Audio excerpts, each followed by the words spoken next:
Mon engagement européen est né doucement.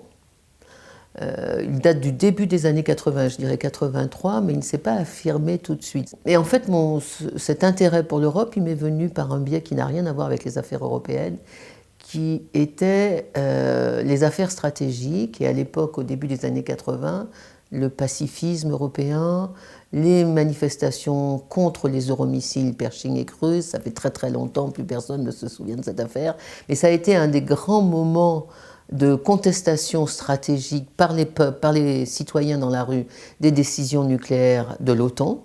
Et moi à l'époque j'étais au Quai d'Orsay, j'étais jeune rédactrice, et je m'occupais des armes nucléaires à double capacité. Donc j'avais vraiment un dossier technique nucléaire. Tout ça m'a amené à prendre conscience qu'il y avait peut-être des intérêts européens différents des intérêts américains. Et qu'il y avait peut-être une identité, une question stratégique européenne que personne n'abordait à l'époque. Il n'y avait pratiquement aucune étude sur la défense européenne et on utilisait à peine ce terme.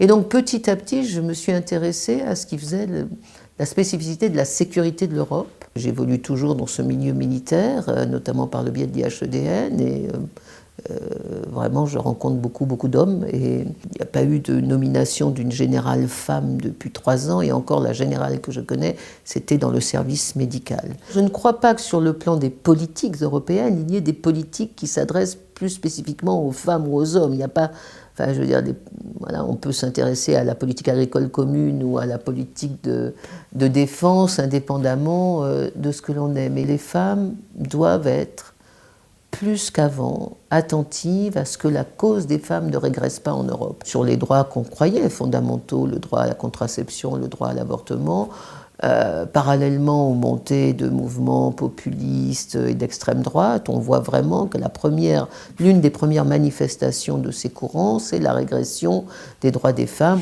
Et moi, je crois que les femmes doivent être très attentives, parce que contrairement à ce qu'on croit, ces droits ne sont jamais acquis.